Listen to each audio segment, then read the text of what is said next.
Yes, yes. Happy New Year 2023, Monday, January 2nd.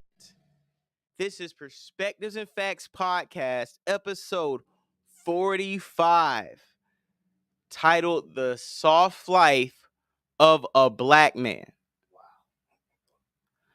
We have a lot of topics to talk about. We have a lot of things to debate, discuss, devour, dissect, and go over. But before we do that, I want to go ahead and talk to the YouTube audience. I want to talk to my subscribers, the first time listeners, the last time listeners. I want to congratulate everybody and give all you guys and girls a pat on the back because what you have done the last week have skyrocketed my numbers, literally. My channel has over 10,923 views the last 28 days.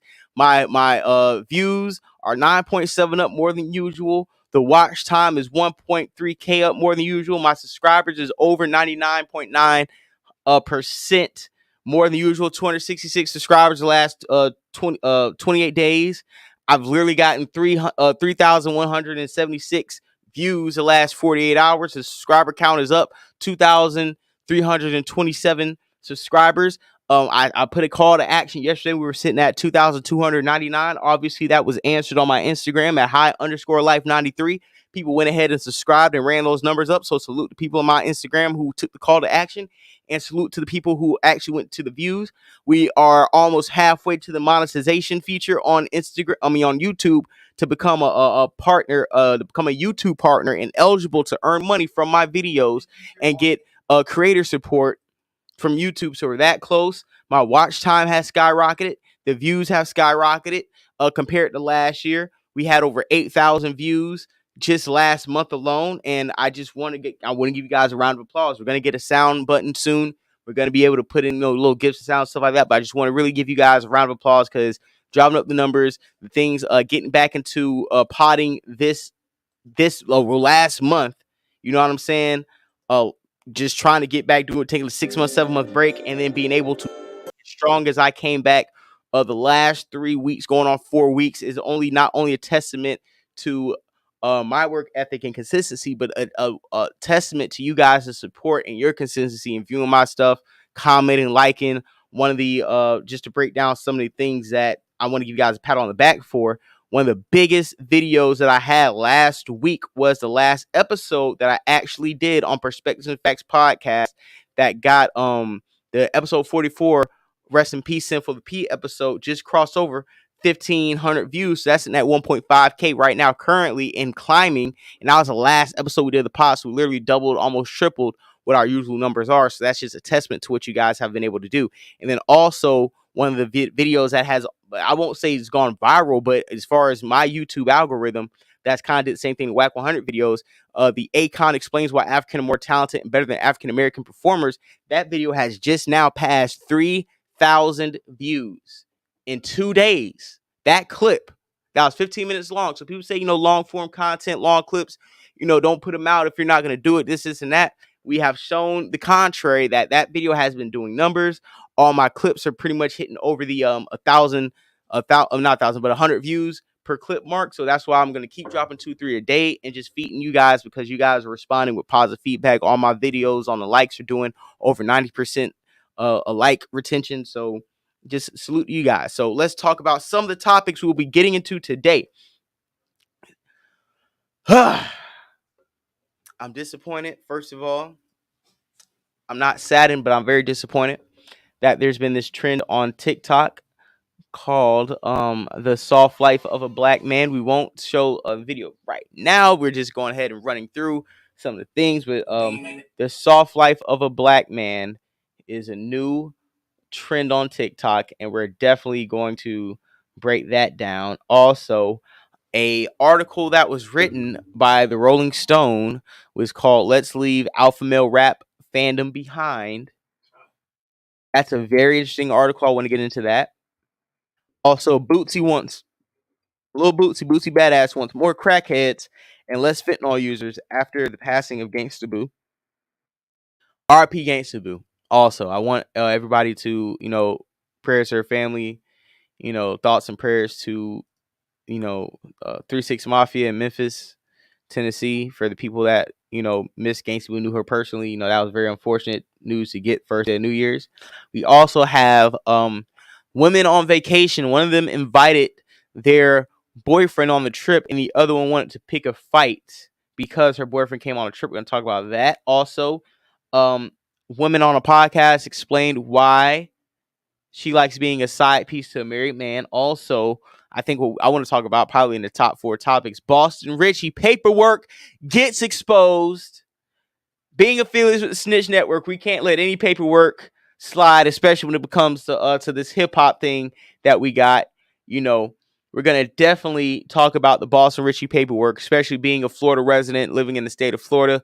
If we have anybody working with police snitches, niggas cooperating, it's only right that I hold my state and the people who represent my state accountable.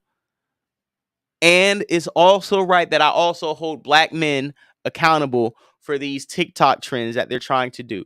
Wouldn't you agree, J Dub? Salute to my producer, J Dub, live on Point Network.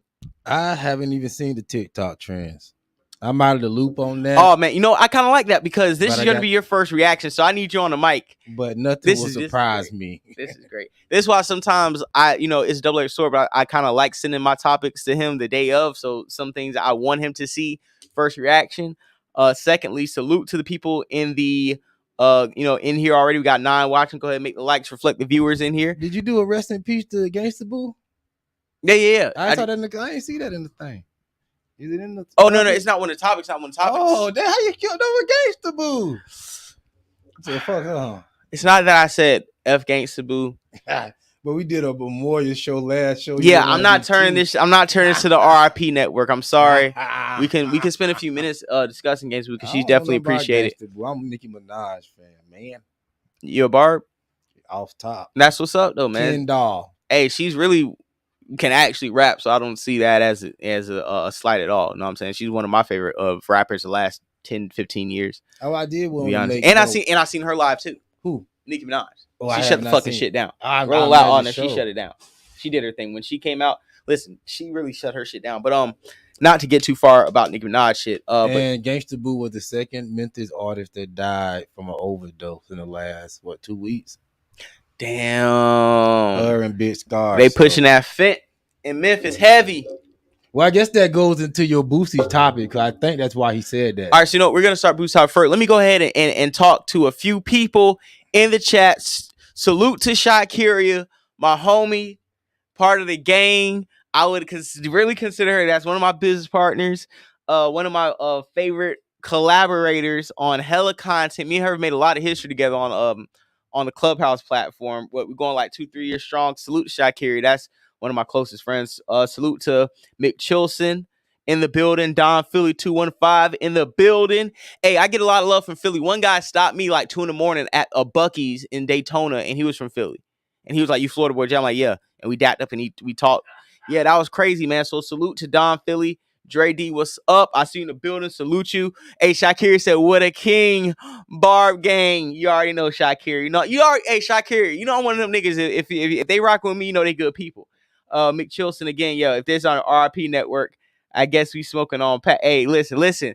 I'm not saying this is the only reason why I say it's not RIP network, and I'm not really trying to highlight another artist's death, not because it's not news, but not because I'm not a clout chaser. I feel like even with the Sinful to Peace stuff, I appreciate the views and the support that I got, but I would really much rather he be here and I would have got 300 views on a regular video and just try to collaborate with him a month or 2 from now. So, I mean, I appreciate it, but it's still kind of like bittersweet that some of my biggest views came from the death of somebody that I idolized as far as a content creator. And I wanted to patent certain things after as far as his consistency and the way he, talked and curated his audience. And as far as Gangsta Boo, I RP to her because like 3 6 Mafia is one of the biggest groups in my childhood, being from the South. Also, as far as being a female rapper, she was always one of the most prominent ones, especially, like I said, being from the South. A lot of the people that you guys may not recognize were a huge artist down here and made a big impact in musically, and having that verses against them and Bone Thugs and the way she came out represented and was a part of that was awesome. She has some of the best verses. One of the things I quoted, I'm gonna go back to my tweet that I quoted from Gangsta Boo. She said one of the best bars. A lot of these rappers need to really pay attention to and quote as far as like just talking shit. I'm finding it now because I was, when I go on Twitter, I be tweeting like all day, all night. And Memphis, y'all got some bad dope down there, man. Listen, she said, fuck them platinum plaques. I need money where them dollars at. You niggas shining the platinum plaques, going billboard. Fuck all that shit. Where's the money? Where's the money? Tap in. Also, before we continue, I got a Cash App for 20 Dino. Thank you so much. That's another 20 going towards the next bottle for the next show. That's a dub for gas money. I know I can get a fillet of fish with a medium fry and an orange juice. Right? Thank you. I appreciate that. Because honestly, like I said, man, we're trying to get this channel monetized. We're trying to push it. I'm trying to make sure that I can be a content creator and use it as a career stepping stone to, like I said, provide opportunity for other content creators down the road and set this up as a blueprint for other people to be able to manifest their dreams and how they want to move in the media space. So I appreciate you sending me $20, any cash, $1, $5, whatever. It just helps me justify what I'm doing right now in this media space. So thank you. So after getting to that, let's get into some of these topics, right? Let's go ahead and watch the soft life of a black man. Okay. Everybody hit the like button. Everybody get in here. Make the likes reflect the viewers. The Cash App at the bottom, $ Florida Boy J. Hit the link. Do we have the call-in feature dropped in here before we continue? Mo Facts in the building. Listen, I watched that last episode on New Year's in the hotel room. I was sitting there paying attention to you talk about, it was a lot of, guys talked about Jerry Jones situation, talk about Talented 10th. I really appreciate the conversation. Mo Facts, I was tapped in, listening the whole duration of the show. I told you I was going to be tapped in. And salute the BM. And I'm just like, no, hey, everybody go and salute the Mo Facts and watch his platform. Mo Facts been doing it for a while. He was on doing it longer than me and just showed me that you are able to, speak how you want to speak and be able to springboard off of the platforms and create your own. Before I get into that, let me go and introduce this new topic. It is this TikTok trend that's going on called the soft life of a black man. Black men wanting to have a soft life. J Doug, guys, people in the chat, you people, Elvis and Chef Rosenberg, salute to Elvis, the big Chef Rosenberg. We was on Starport last couple episodes putting in that work, man. And you see how I chopped up the clip with me. You had that conversation. Me, you and J Doug all had a very positive conversation. Those clips went up. They're doing great numbers. So salute Chef Big Elvis to Chef Rosenberg. So back to these topics. What's been going on is they have this thing called the soft life of a black man, right? And Jada, you remember, and the people in the chat remember, they had this the black woman had this soft life era, and I was one of the main proponents of ridiculing that and kicking dust and trashing the soft life era because the way the economy is going, with the way politics and the way the world is going, we cannot afford to be soft in anything that we do. Now I understand that we need to hold space and have space where we can let our guard down and be soft in situations, but trying to make a life around being a softie is only setting you up to an early death. But some things should be left for the women. When you get these hoe ass, flamingo ass niggas coming out here, and this is why they've been preaching hard about toxic masculinity. This is why they've been preaching hard about these metrosexual ass men, inclusiveness. I never thought today I'll be quoting the great Christian Walker, but please, fathers, stay in the home. I need black fathers in the home. Salute to Christian Walker. I need fathers in the home. Where are the fathers? The fathers are soft these days too, though. You got to think about that. You got a whole bunch of bitch ass niggas out there that's fathers. I used to talk about their fathers in the home shit too, but now I see it really don't make a difference. Oh, yeah, because you got some bitch ass niggas. So let's go ahead and run the soft life of a black man. We got about 3 to 4 clips. We're gonna run the clips. We're gonna run the clips. We're gonna discuss them. We're gonna break them down, and we're gonna run some of the people who want to discuss and break down the soft life of a black man. So this may be a 2-part, 3-part clip. Mm-hmm. You know what I'm saying? But we're gonna make sure we dissect and divulge, because I'm gonna put it in to this shit in 2023. I don't want any a black woman or any other demographic say we ain't going in and kicking the backs of black men all the time. Because first episode New Year, black men, we are having a rebuking service for y'all bitch asses, y'all tenderfoot, laying in the bed in fetal position, talking to hoes under the covers, calling in, not putting no motherfucking bass in your voice, singing and shit, wearing these wearing these high-waisted shorts. You're probably the same niggas who came in the game trying to bring rompers in the game, and now you're taking the game that is called TikTok. You're already on TikTok doing goofy ass dances with your shoulders and your hips. You probably swing your hips to close drawers and doors, right? And on top of that, now you're taking a trend that these bitch ass women have been doing, and now you think you about to do this soft life of a black man, and what the fuck? I got an issue with it. And as a straight man, I'm gonna call this out because this is not toxic. This is not toxic masculinity. This is the fear of toxic masculinity within these beta men who allow them to think you have a safe space to be a soft ass black man on the camera and think you're gonna be going viral by being a hoe ass nigga. Please play the clip, J-Dub. But now the Turks finna take sand, right?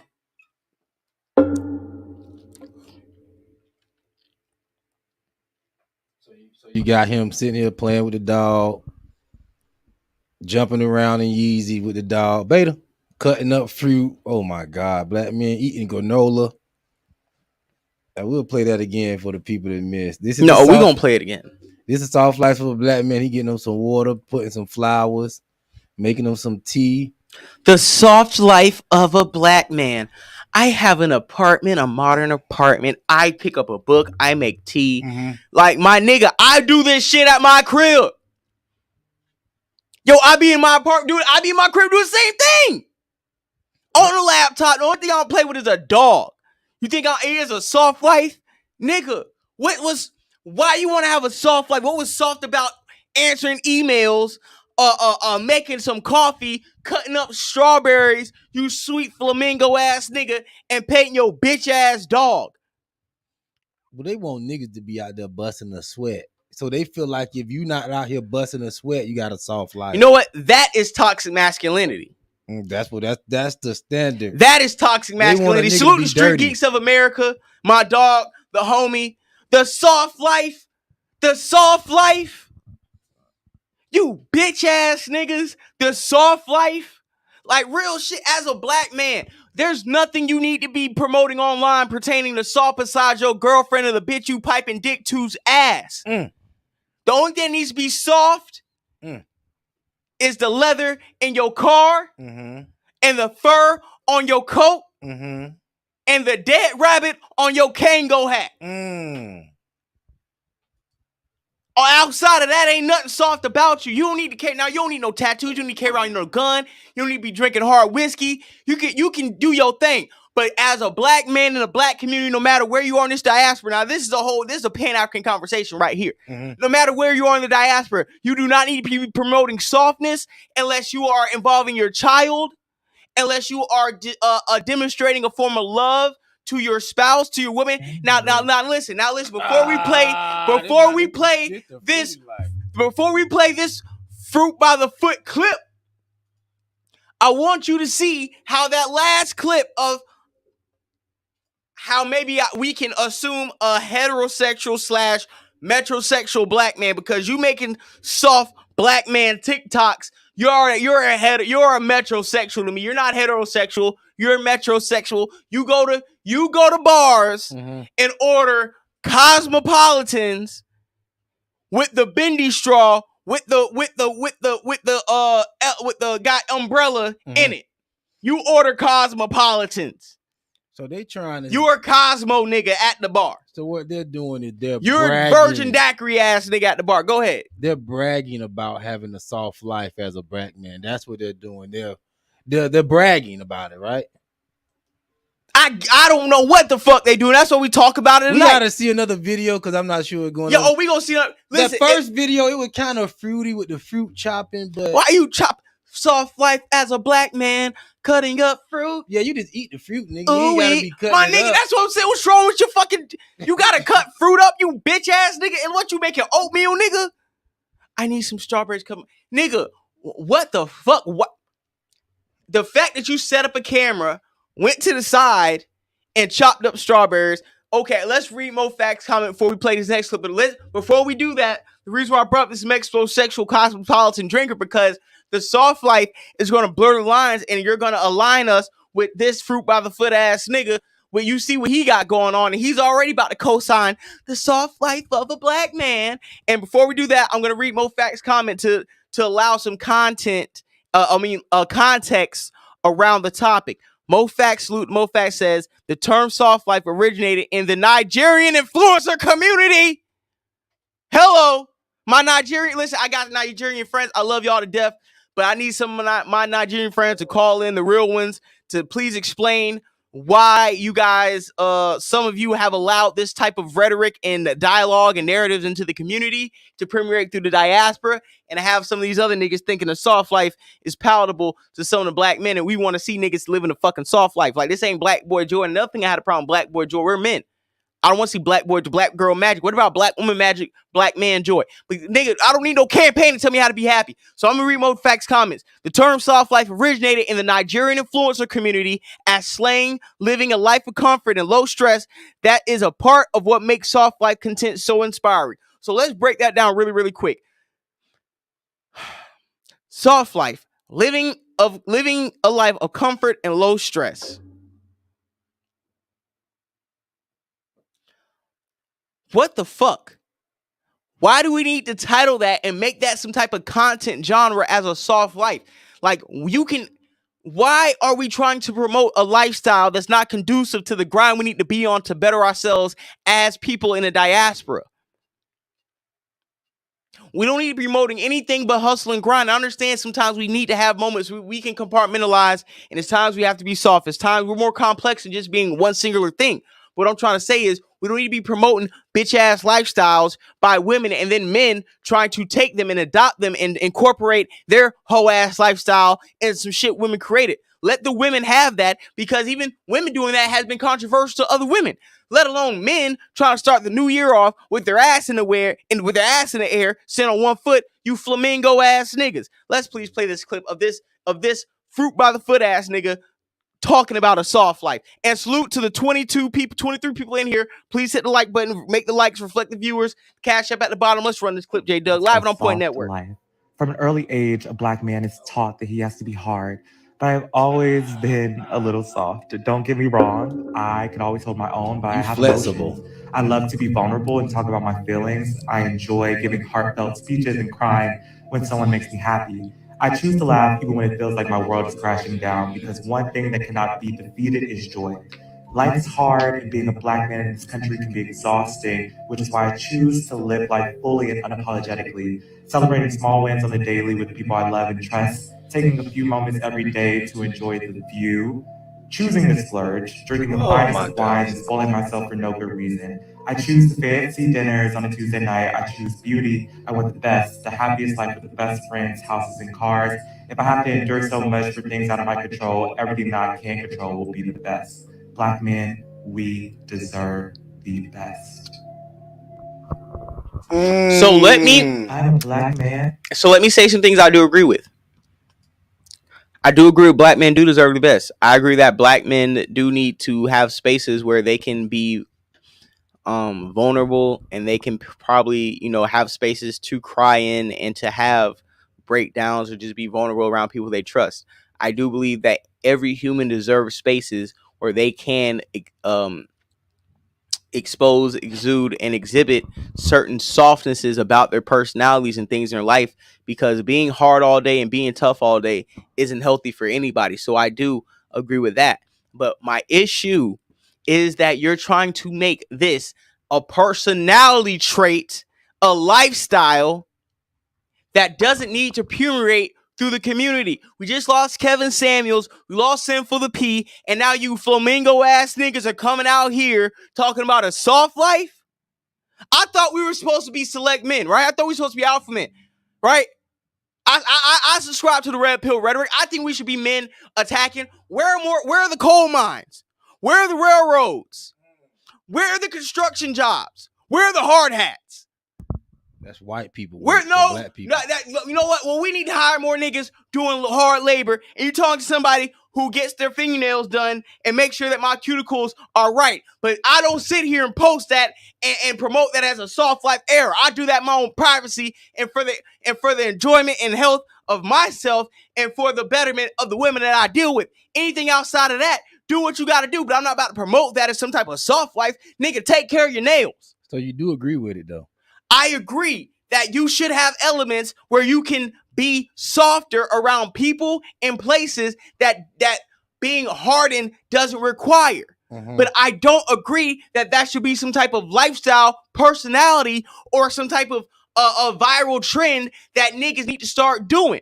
Because that is segueing into the demasculization of men, and that is subscribing to the toxic masculinity fear that a lot of us straight men are having, that's not only silencing us, but making us have to do these effeminate content pieces to be accepted online and in society. You're seeing the castration of the black man in real time. And to the fact that you don't know if this nigga's straight or gay, because I just showed you a nigga that may be straight, but I don't know how high his shorts was and the type of dog he had, cutting them strawberries in your oatmeal. Then we just segued to clearly a gay man talking about the same type of lifestyle. So now they're intertwining and drawing a gray line between what straight men and gay men align with. Well, that other guy just had a white woman. That was just too obvious. He had a white woman. A white woman might be easier to provide a soft life for being a soft life. I don't know. I don't date white women, but so maybe. You just don't want to promote it to the younger black men, yes? Not that I don't want it. I don't want to promote it, and it's not some type of lifestyle. If people came out and said we should have more safe spaces for black men to show their softer side of their personality, I'm all about that, because I do agree, whether you have homeboys, homegirls, mentors, parents, relatives that you are able to be vulnerable with and have certain conversations with. I feel like every man needs those types of individuals, but I don't believe that a lifestyle surrounded by being soft and let me go up. Thank you. Salute to Julia Garcia. She's one of my favorite supporters because she's always in the building. Damn, this guy ruined it for all the guys because he's soft, not a real man doing the same thing. You see, but Julia, you just said exactly what I'm talking about.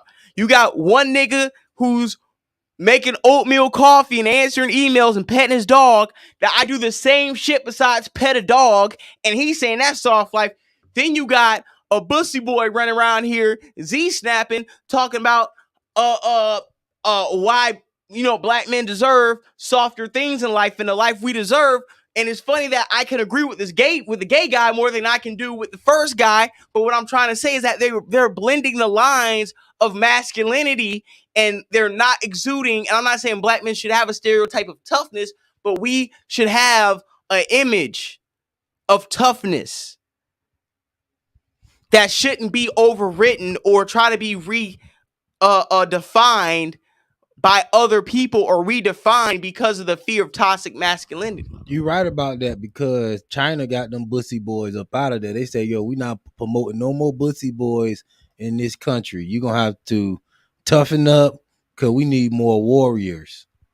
And I do agree with that for black men. I feel like when you get pulled over by the police, we don't need you being all flexible, because the police going to pull you up, they're going to snatch you up, they're going to grab you up, and you need to be a little tough in your exterior while you moving about in society. But far as should you have the nice things in life, I feel like black people should enjoy the nice things in life, because we went through slavery, so we ain't never had that opportunity. Before I just, walking around here promoting like just being weak and not building, I don't agree with that. I feel like men should have to be honest, I feel like they should make everybody go to the military. Yo, is this nigga making Hamburger Helper in this goddamn clip talking about soft life? I know this nigga just didn't make Hamburger Helper in this TikTok talking about soft life. And I'm going to go ahead and I'm going to make sure that I give all these TikTokers who's doing this, I'm going to tag them and give them credit, because one thing I don't want is copyright claims. And if I disagree with you, I still want to give you some shine and some clout. Even if I don't agree with what you're doing, I think that I can disagree with you and I can still have some type of collaboration with you where I can promote your content and further whatever cause that you believe in, even if I disagree with it. And I agree with you, because I did have this one more thing. It was a guy that I argued with back and forth with. He bake cakes. He decorate cakes, and he make them look realistic and shit. I say, man, come on, man. Men shouldn't be baking no cake.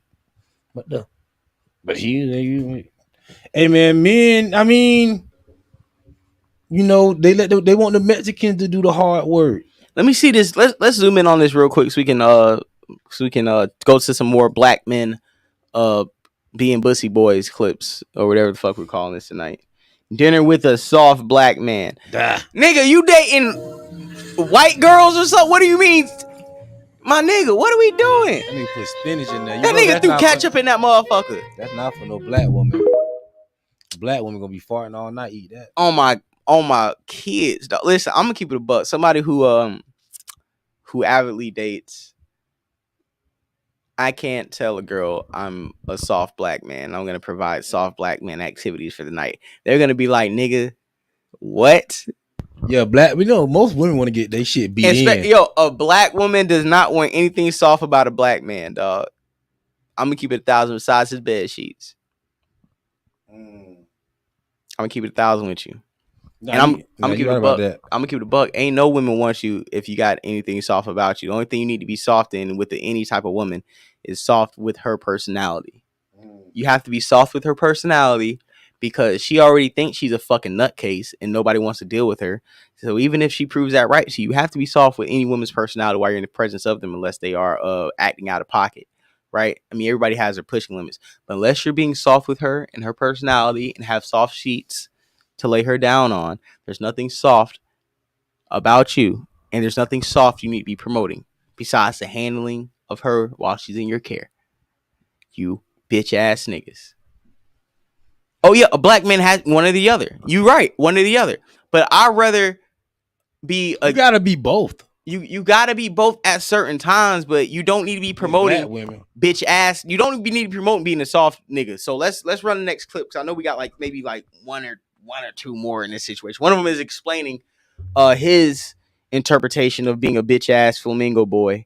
So let's break this down. Oh, he explaining it. Man, we got a black man. We got wall to wall coverage of the debauchery that's going on with black men. And I'm holding. Well, before we play this clip, like I said before, we are holding black men accountable. I am kicking black men's backs and I'm putting my necks on the foot of black men across the diaspora. I know we get on Mammy's case. I know we may be getting on white people's case. I know we get on everybody's case, but I want y'all to understand this. We do not discriminate. Anybody and everything can get their backs kicked in and get their heads chopped off. This is two black men, me and J Doug, making sure we are going in on these Bussy Negroes, boys. these bussy boys, these bussy. flamingo ass niggas. And like we got 25 people in the live. Let's go ahead. Hey, that cash app at the bottom, cash on Florida Boy J. Go ahead, donate if you feel free in your heart. Donate what you feel free in your heart. Soft life of black man. We got, like I said, hit that like button, make views, like subscribers. J Doug, let's go run this clip. All right, so we finna get ready to ruffle a couple more feathers because we definitely finna talk about, you know what I'm saying, the soft or the gentle man era that a number of black men are starting to move into. One, being a soft black man doesn't mean that you soft. Like, I know what y'all gonna try to do, and it's not what this means. Being a soft or a gentle black man means that you recognize that everything does not have to be done aggressively or violently. Being a soft or a gentle black man also means that you place your self-care and your needs and what it is that's going on within your mental, emotional, and spiritual space first. You prioritize that. Being a soft or a gentle black man means that you do not allow other people, namely other black men, to tell you what to do with your masculinity. You're more gentle with yourself. You don't allow another black man to bully you into his performative masculinity. Being a soft or a gentler black man means that you're learning how to pay attention to more detail and have more understanding, a deeper and more critical understanding of emotional intelligence so that you don't just bull in the china shop every conversation that hurts your feelings. Do I have an issue with using the word soft? But once again, I grew up in the 90s on the west side of Chicago. It's going to be a little misogyny left in there. But What you think of what he said so far? I think it's bullshit. What part?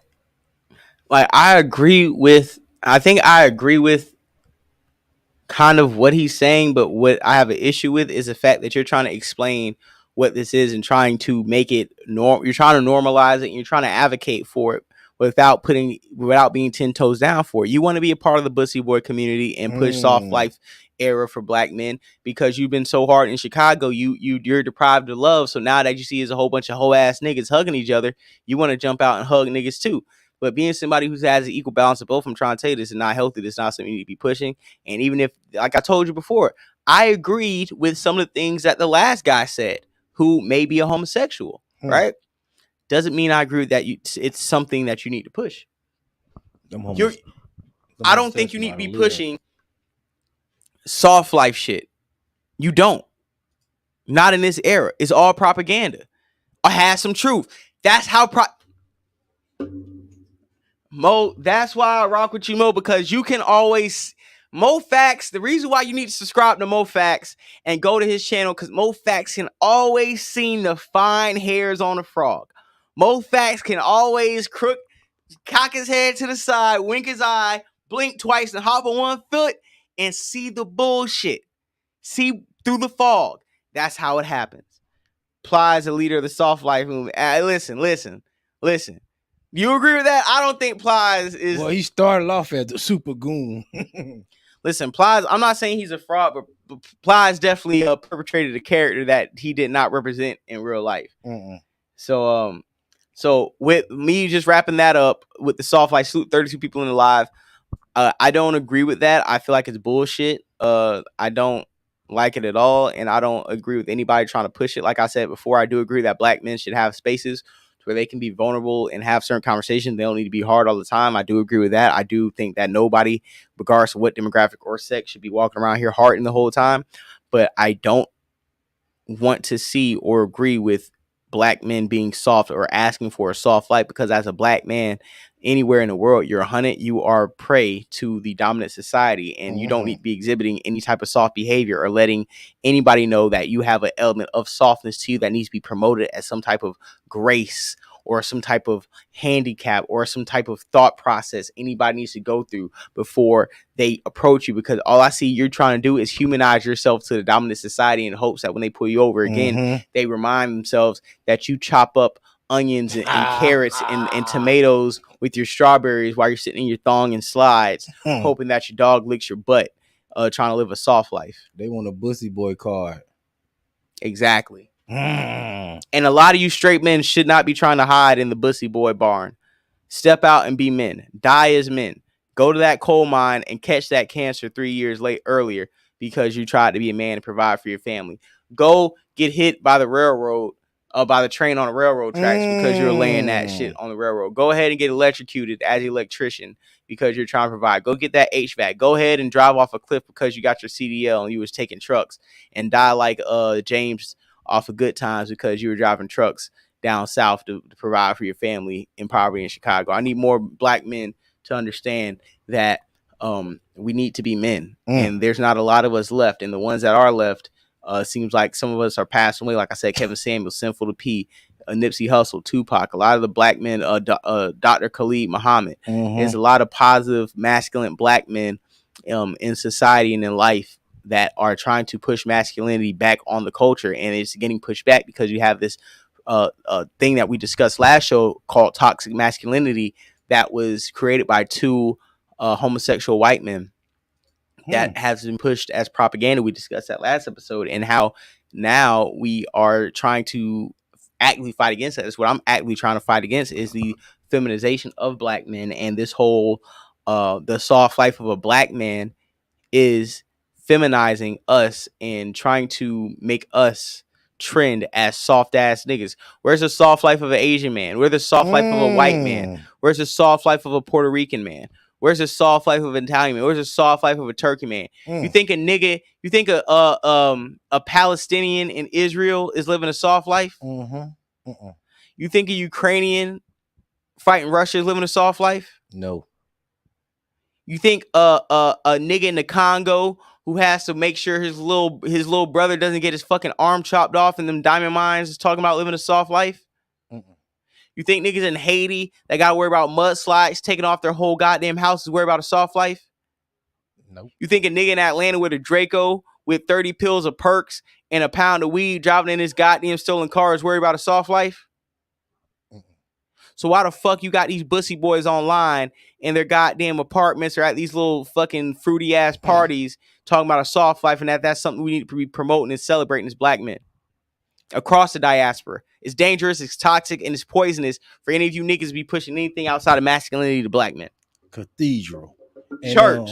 And I wanted to add on that too, just to put a button on what you're saying. I Yes, like sir. what you said about the Asian man. Black men, we got to get to this point where we got to get away from that point where we don't want to compete. See, we try to find every excuse not to compete with the other races to take over. See, we want to live a soft life and let them do all the hard work.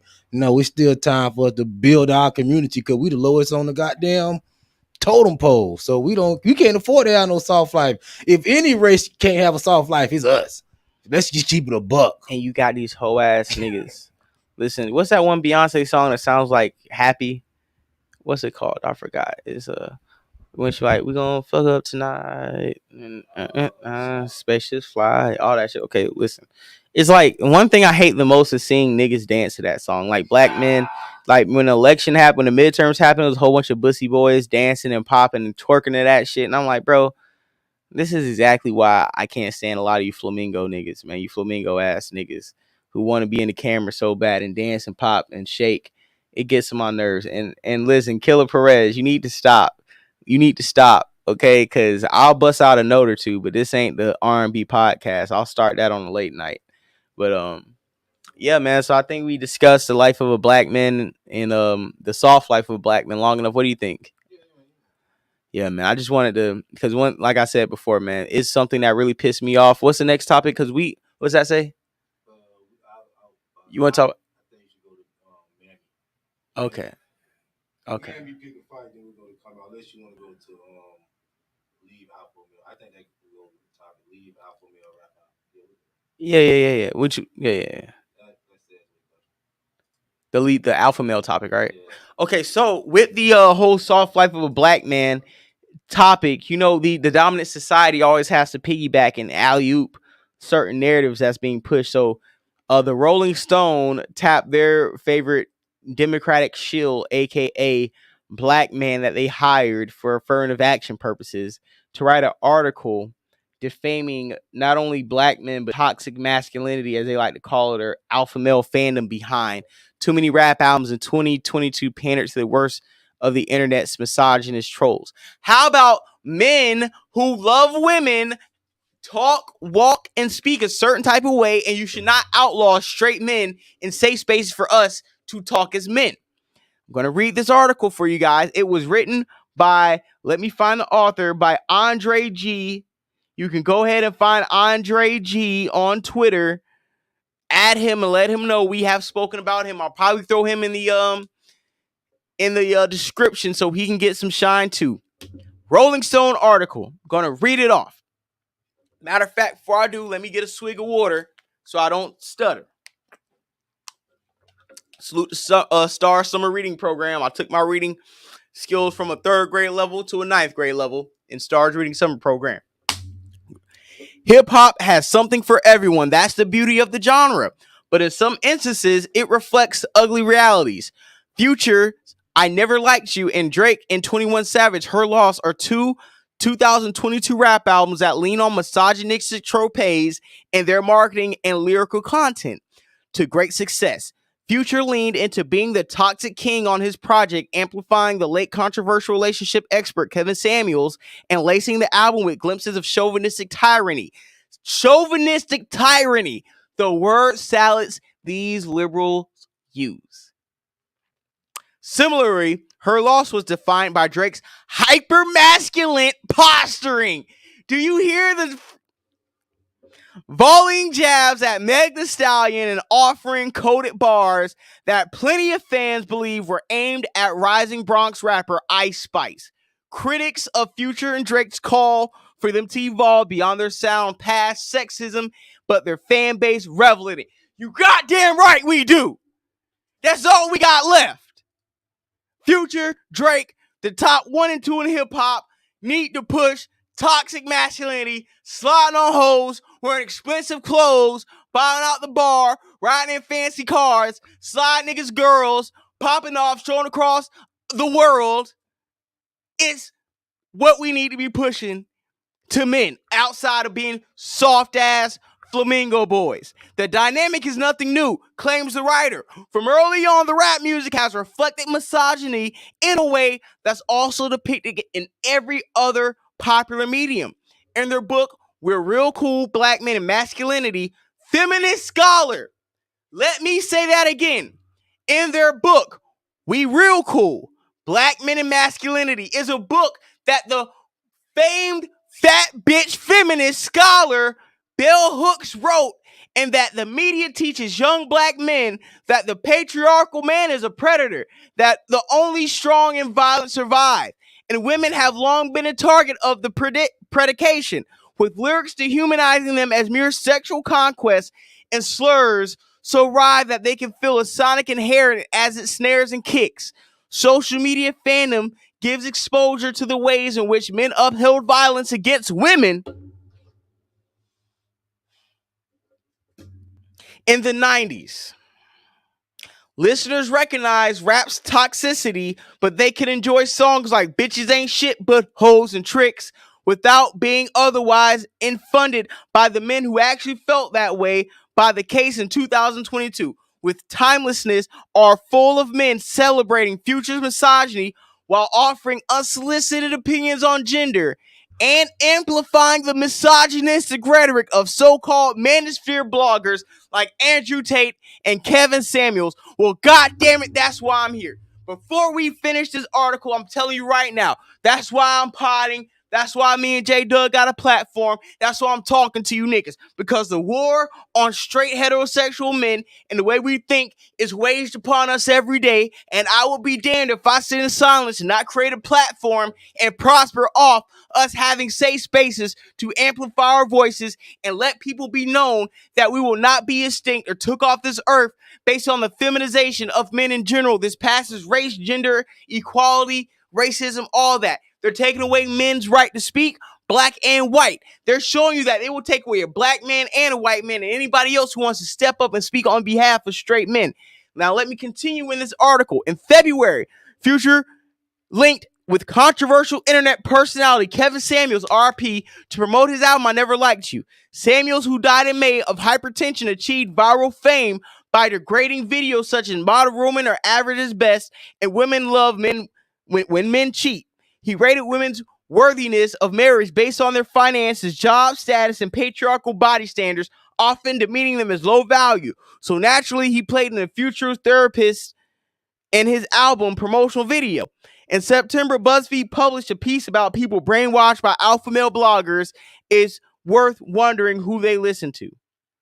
DJ Academics, a diehard Drake fan, tweeted to Meg Thee Stallion that we're not canceling Drake no matter what, and later laughed on his show with 21 Savage, the Atlanta rapper, gassing Drake to write some of his album's incendiary lines. I can acknowledge Drake's talent, but it's also hard for me to hear women's stories about how patriarchy assails them, empathize with women like Meg Thee Stallion, and then cheer on artists who feel intent on tearing them down for cheap headlines. Ditto for Future, the gifted Atlanta artist whose fame with turn-up anthems and muddy introspection still over the years, his public dalliances and domineering lyrics to the force of his persona and social media with so enamored with him that they nicknamed him the Toxic King. As if releasing albums in the 90s, he might have never realized how much his fans enjoyed the particular aspect of his music. But nowadays, he's become an online poster boy for the worst kind of men. Esteemed writer Craig Jenkins is correct in saying Future records and backgrounds for his unrestrained straight male ID. I'm going to read that again. Future records are playgrounds for the unrestrained straight male ID. Once again, Future records are playgrounds for the unrestrained straight male ID. He says shit a lot of guys wish they could, but then you wonder who actually wants to tell women she's a hoe and a slut and a metaphor, as he rhymes on groupies. The Toxic King persona is so outlandish that it's easy to laugh off, but the root in hits gender stereotypes that have recently risen in prominence thanks to incels, so-called dating experts like Andrew Tate and Kevin Samuels. I would read the rest of the article, but I don't fucking feel like it. Because I feel like we have read enough to have a deep dive and topic discussion about it. Do you agree, J Doug? Yes, I just wish people would just let Kevin Samuels rest in peace. God damn, the man was hot for under a year. They act like he was responsible for everything that happened between men and women. Not only that, man, it's like all Kevin Samuels did was remind niggas and women that we need to have better expectations for ourselves. But they always use Kevin Samuels as a springboard, as toxic masculinity, and tried to villainize him, even though he did great work in the community. But outside of that, like I said, hey, if you guys want to call in, have a conversation with me, go ahead, call in, go ahead, hit that like button, hit the subscribe button, cash $ Florida Boy J 904 is right there at the bottom. So if you guys would like to donate, feel free to do so. My thoughts on the situation at hand. To be honest, this is just more propaganda on silencing straight black men. And you want to say Future should have what, more conscious bars? You're trying to say you want Drake to have more conscious feminist bars? Like, you niggas are hoe ass niggas. I don't know who DeMar Hamilton. You know who DeMar Hamilton is? Was it a football player, wide receiver or something?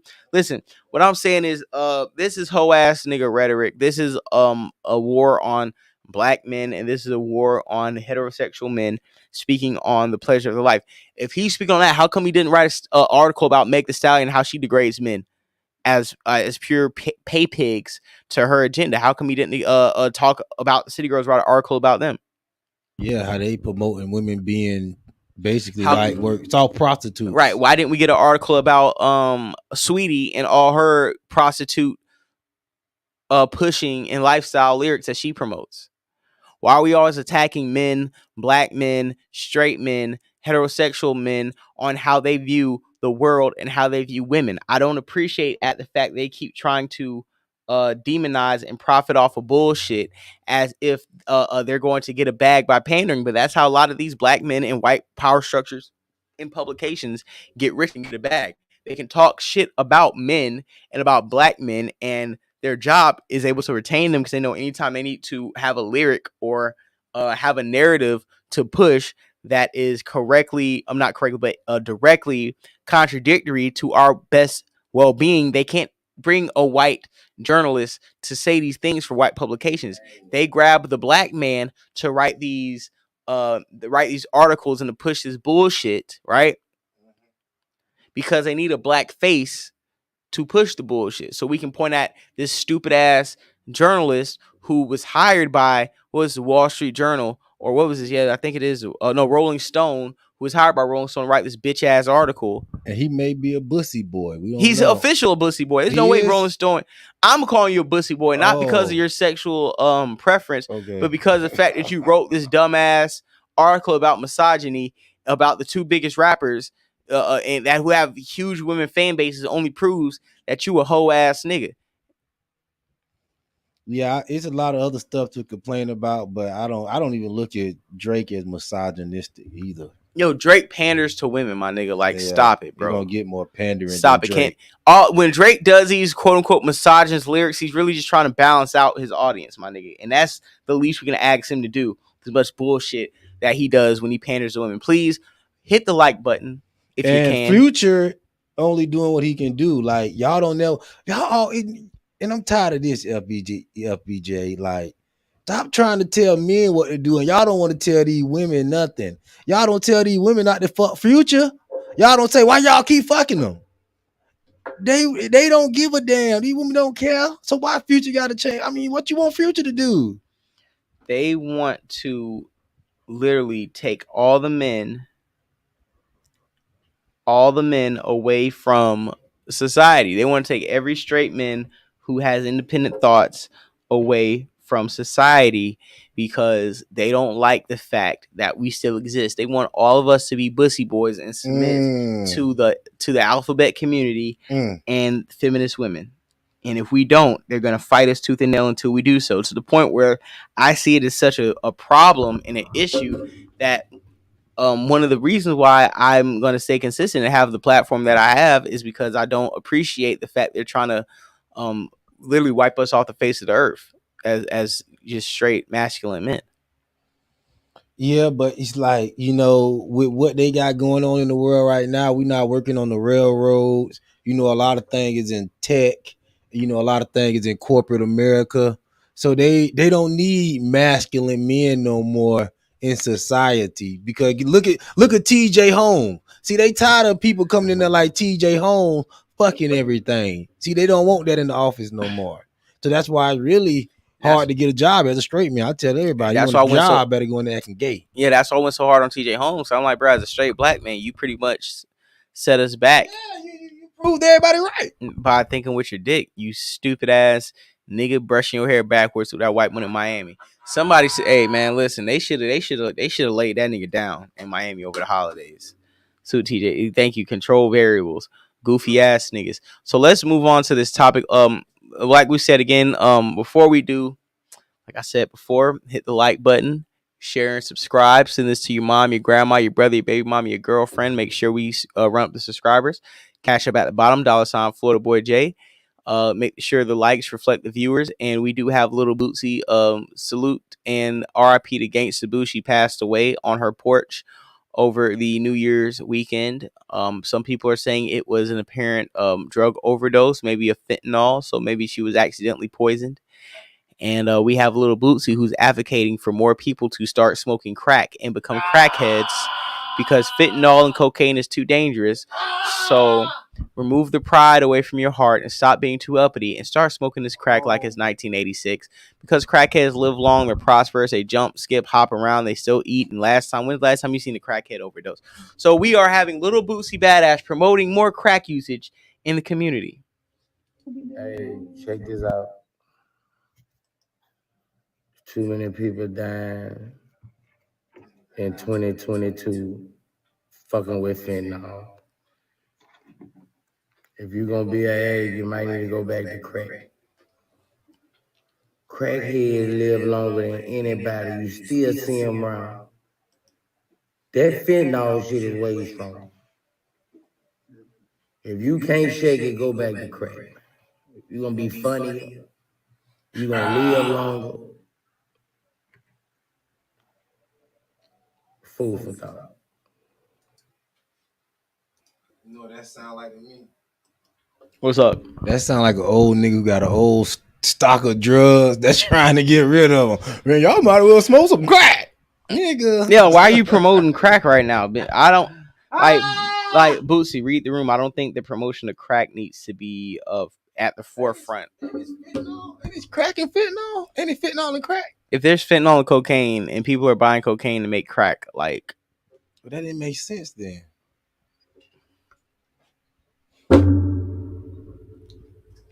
But I do understand what he's saying though, far as like, but that's just old school drugs. That ain't got nothing to do with the type, not fentanyl and everything. That's why I'm telling people. Listen, man, this nigga Lil Boosie's a clown, man, for this statement. I thought Boosie spoke for the real niggas. He does sometimes, but we can always be wrong. Just like a dead clock is right twice a day. Nah, I'm not saying that he doesn't have a valid point when I say he's stupid. Like, why'd you say this? Why are you giving me and other people content like you actually put out a good word? Like niggas is smoking. Like, think about it.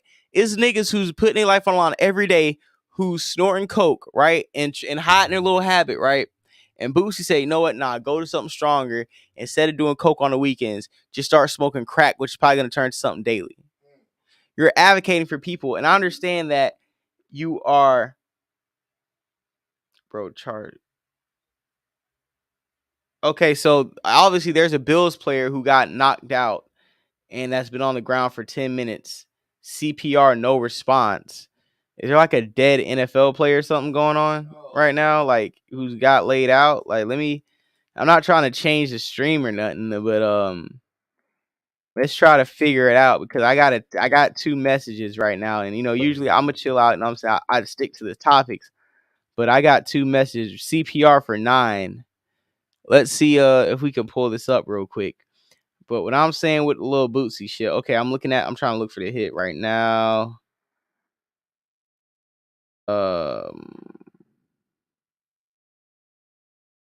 Yeah, the guy just literally fell back. I see he tackled the guy. And then he stood up and literally fell.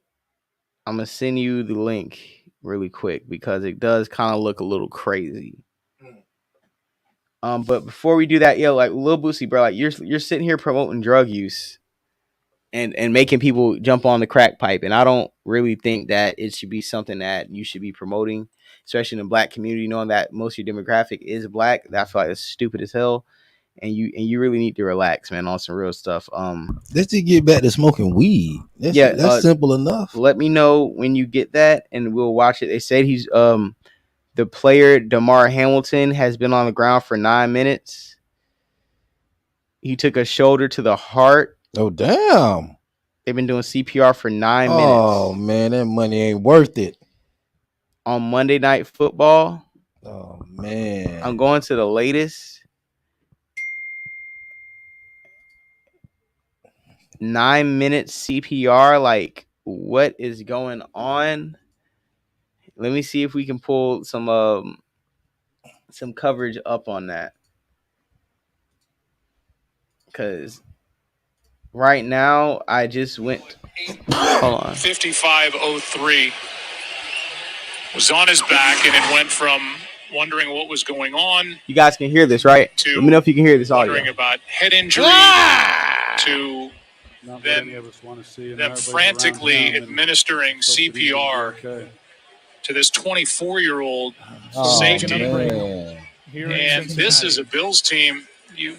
During the break, we You guys watched can Sean hear this? That don't look like a call his hard team hit, over and though. say, we're going to say a prayer. We're going to say a prayer for DeMar. Oh, now y'all want to They're play. going to try to continue to play this game. You got the audio off? John Smith has gone over to each head coach. The two head coaches, you can see, got together, and they'll have 5 minutes to warm up. And Troy, I mean, you played this game for the majority of your life, and then after that, you've been calling these games. First of all, I've never seen anything like this. And then the question turns to, how do you, as a member of the Buffalo Bills or the Cincinnati like a pre-existing condition, really continue on and want to play football at the intense level it takes to go out there and play this game? He becomes secondary, there's no doubt, and everybody's thoughts now and throughout the rest of this ball game are going to be on the well-being. Hey man, she 35 people in here. Salute to the live. Hit the like button to subscribe. That was crazy to watch. They said they were trying to give him CPR. It's like 9:50 something. They put him in the ambulance. We don't know his current medical state, but this is the worst year for the NFL as far as PR, as far as Tua having multiple concussions, and then this guy literally dropping and passing out on the field, and then have to give him CPR. That means his pulse had to give out. So at some point, he may have died on the field. Like I said, prayers to him and his family, the team, everybody's playing tonight. This is literally a black eye for the NFL. This Monday Night Football. This is their premier product that they're going to put on a standalone game in prime time.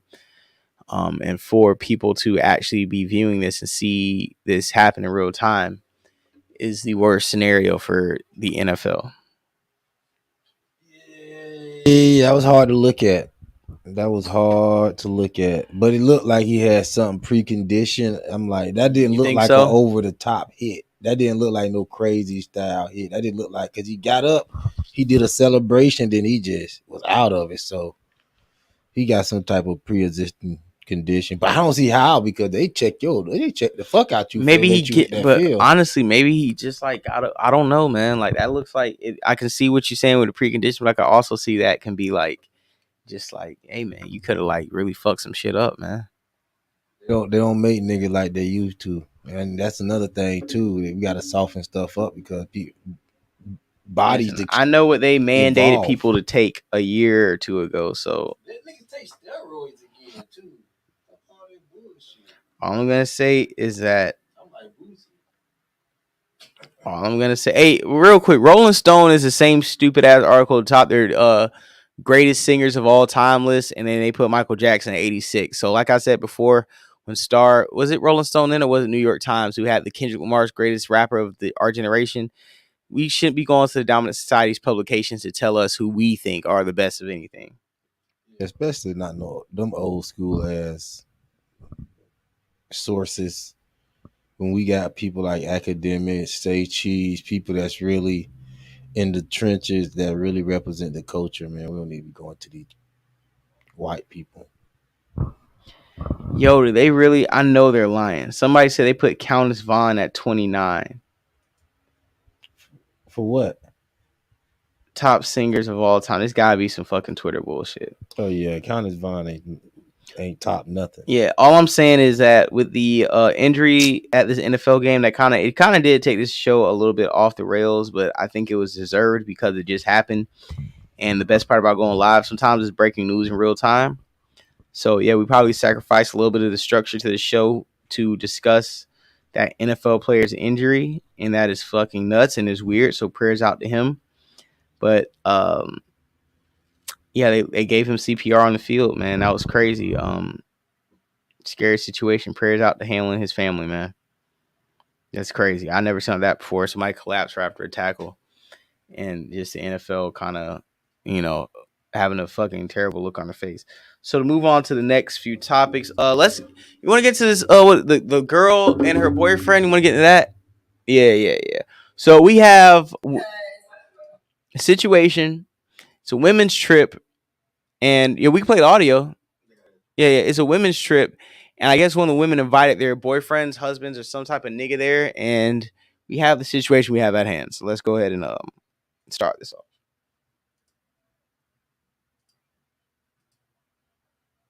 You was being hostile because your cousins is here. I'm recording this video for my safety because you're being real hostile. You was being hostile because your cousins is here.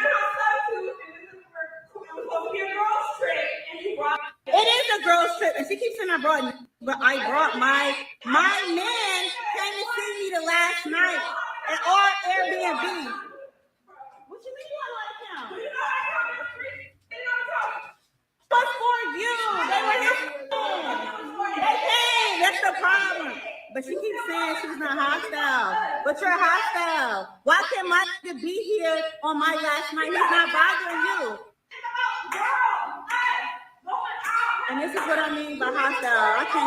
I came here with her cousin, and now she acting weird because she want an audience. But this supposed to be my friend. These supposed to be my friends. Really?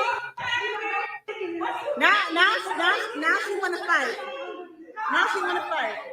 I'm about to get the out of here. I can't wait. And it's glass everywhere.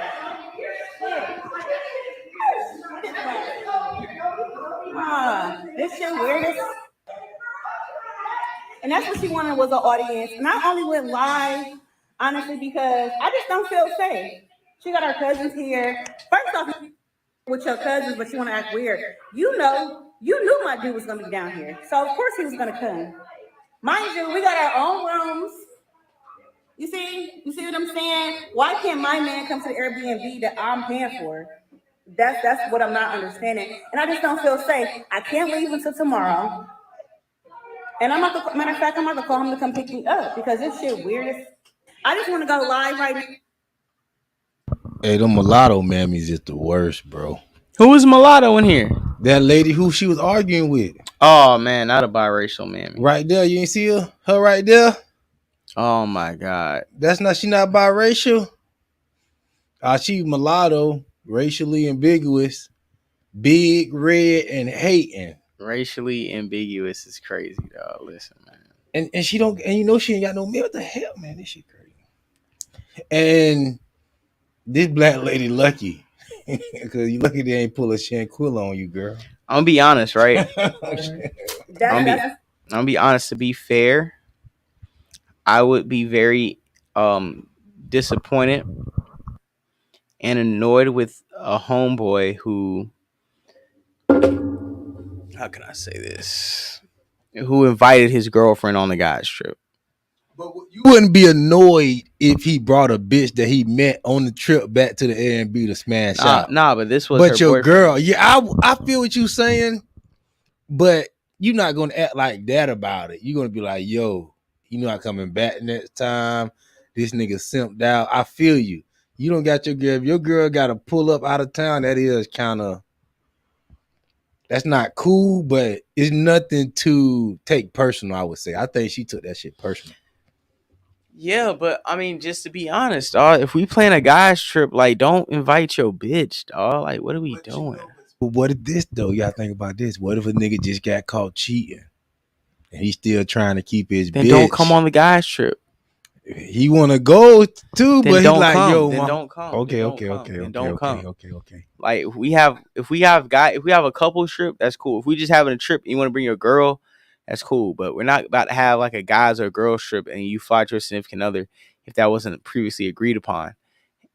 I just don't subscribe to that. And even if we want to, call her whatever names we want to call her, I feel like her anger, not to the limit where she's acting crazy, but I do feel like some of her frustration, anger is justified because why the fuck are you inviting this nigga here, bro? Like, that shit's annoying as hell. Like, we trying to have a girl trip, trying to do our girl shit. Just like guys have certain conversations, girls have certain conversations, right? That guys probably shouldn't really be privy to because we all have safe spaces with our friend groups. And you invite your guy violates that safe space that we're trying to create tonight or this weekend while we're on the trip with our friends. And I feel like that you're doing a disservice to your friends when you invite your significant other when it's clearly a trip that's meant for you and the homies. You right about that because the bitch should come down there and start reporting shit back to other bitches that you fuck with. Oh yeah, I went down there and it was a whole bunch of hoes in the villa. Yeah, dog, you on that goofy time, bro. And that shit. I feel you on that. I feel you on that. Like, if me and my homies going somewhere, bro, and this is like a real trip, don't invite your fucking girl, bro. Like, stop. Why? Yeah, pin that mo fact. Cause me, I'm keeping it, but we having like some type of guys trip, man. Like, I'm gonna pretty much be chilling, but like we gonna probably most likely if it's like a guys trip and I'm single, we on the hoes. Unless you bringing a girl that, like, if your girl is cool, she could get us more hoes and invite her. But if your girl ain't gonna get us no hoes, leave her home. So because you got a lot of niggas got like that. I'll you got give a you a girl loophole. that's I'll give real you a loophole. cool, and they roll everywhere together, and she don't fuck up nothing. So that's cool. I don't want no bitches around at all. I mean, yo, if your unless it's bitch some trying to get us more satire bitches, I'll give you a loophole. You can come, but if your bitch ain't trying to get us more hoes, then like get the fuck on, dog. Especially this is a guy trip and I'm single, man. Like, I'm not. First of all, I'm keeping 1,000 with you. It's not like I haven't been on, like, I won't even say I've really been on like maybe guys. I won't really classify some of the trips I've been on with guys trips. We just been like maybe doing some business, had to fly out somewhere, do a pop-up, do a concert, just like certain things. It's been business and it's just been the guys because we're working. Rolling Loud, I wouldn't consider it like a guy's trip, quote unquote, because it was just like us niggas going. Like, a guy's trip to me, a girl's trip to me, regardless of, and no, I'm not saying we don't want no bitches around. I'm saying what B Jackson said, who the fuck brings sand to the beach? We want women around. Yeah, that's why she talking to me. We want women around, but we talk about while we pre-gaming before we, what I'm saying, certain times, not the whole trip. Because women fuck up the sand can bring more sand that can get fucked on. We can find the sand at the beach, dog. Like, all I'm saying is I don't want niggas' girlfriends coming on the trip because we can't talk how we want to talk. We can't joke how we want to joke. Your bitch is always about to have an attitude, get out of pocket, and it's going to either ruin a night or alter a night we're trying to have. And it's a bunch of bullshit, and it's just going to slow us down if she ain't bringing some thoughts, some hoes with her. Yeah, we don't want no significant, no honorable women around on the man trip. No. And I'm keeping a buck. No, it's not that I don't take man trips, but if I'm trying to get in some guts or some shit like that, dog, like I can find some ass dolo if I'm going somewhere, or I'll just fly the ass out with me and just enjoy the scenery and the ambiance with somebody instead of trying to find somebody in these types of spaces. To be honest with you, it's much funner flying out the swoop than trying to swoop something up on the fly out. It depends on what you're doing, though. Because sometimes it's fun just to go see where your game at. Because, these women so easy these days. You go somewhere out of town, you're going to get something. So sometimes it's fun just to go out there to see what you're going to do. No, that's a good point. But it depends on what you're trying to do. Yeah, we're just not going to bring out no goddamn goofy ass girl because that's our bitch, bro. Who's been sucking white dick? I think this might be an African getting it. Somebody it might be a Boosie boy. I like your hair when you got it done from me. Well, she might be arguing with somebody in the chat. Probably, I don't know. We're gonna. Did you arguing with somebody in the chat, or you got beef? If you got beef, you can hit the link and we taking beef. Thank you, big mayors. Thank you. Hey, Mo Facts. What you're saying is what happens when a lot of women cop block. Women will get in front of other women to block their homegirl's blessing, and men don't move like that. So you're right. I do agree. You're right, Mo Facts. She was mad that the other girl had some dick lined up and she didn't. It's the facts of the facts. Get mad with your mammy. Let's go on to this next topic, man.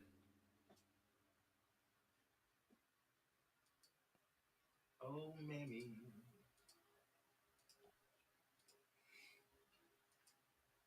And so, like I said, salute to live chat. Salute to people in the community section. Hit the like button, share, subscribe. You guys have been doing a great job so far tonight.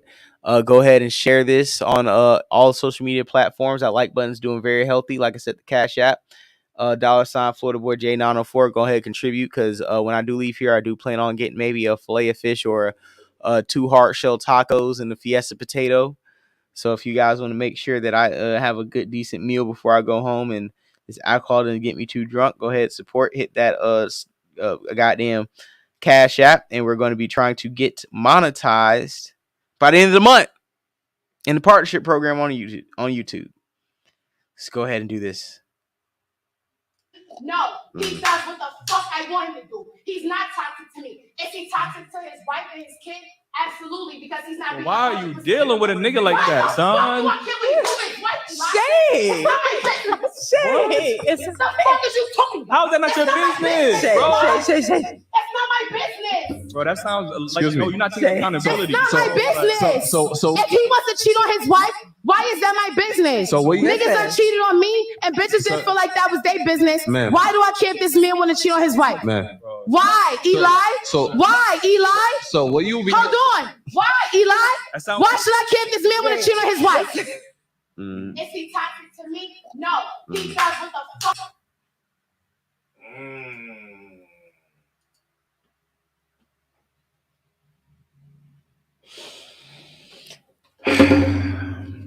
Can we play it back one more time?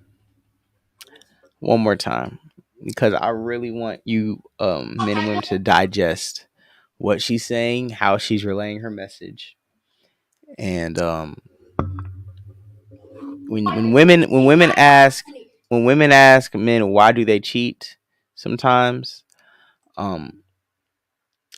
we do have very faithful and committed women that will fuck with us while we avidly cheat, and that will provide exemplary services while we're actively cheating on our girls. Sometimes even better services that we are currently getting at home, to the point that we cheat so hard that we might even get caught cheating.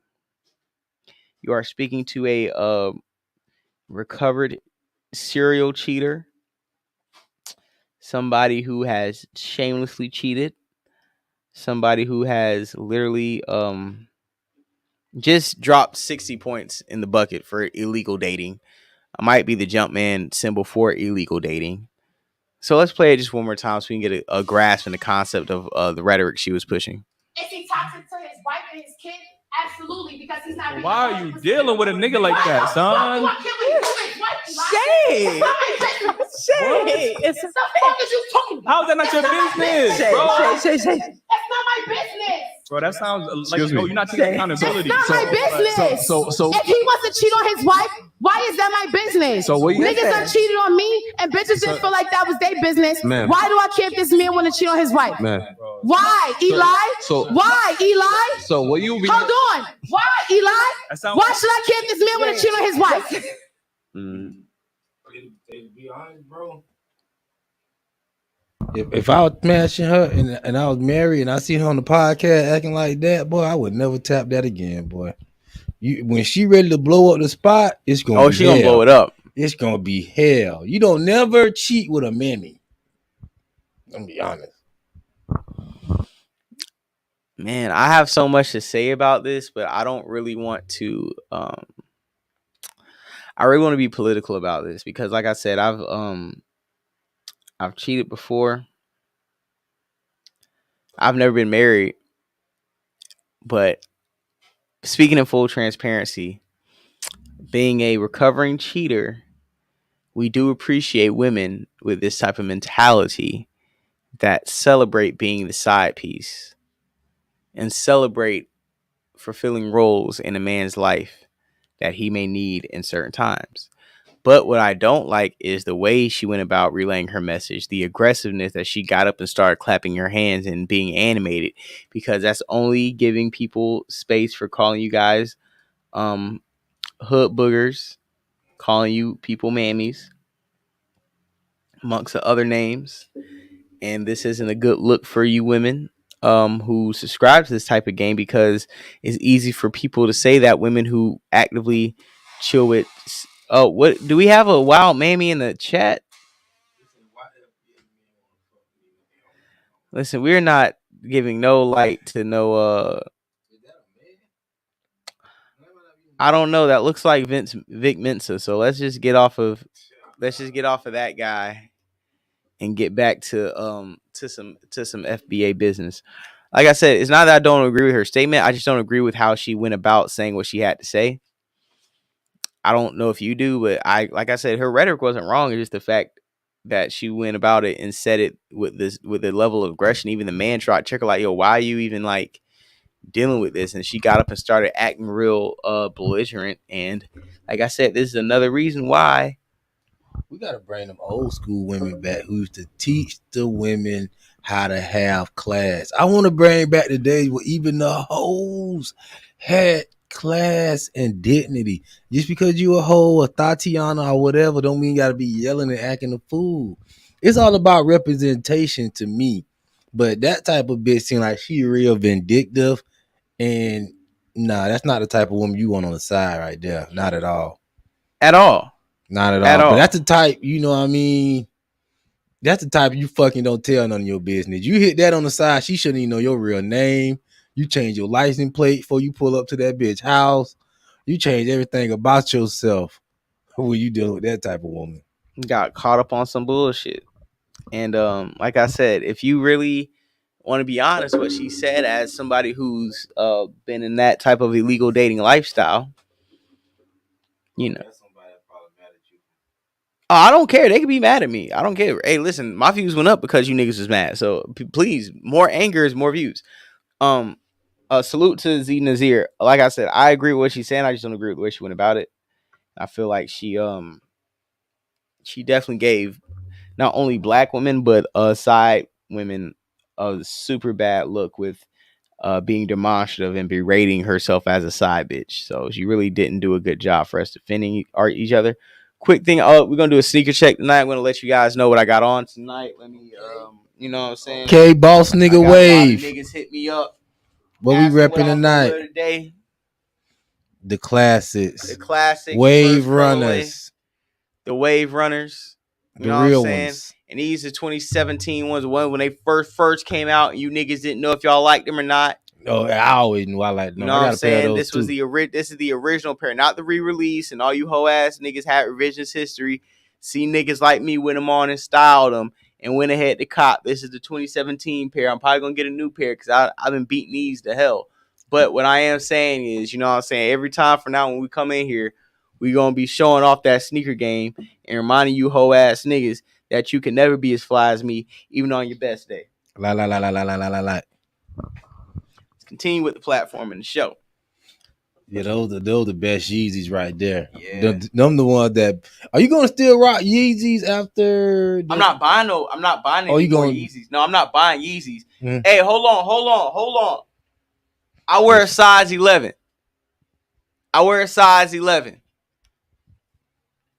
In shoes.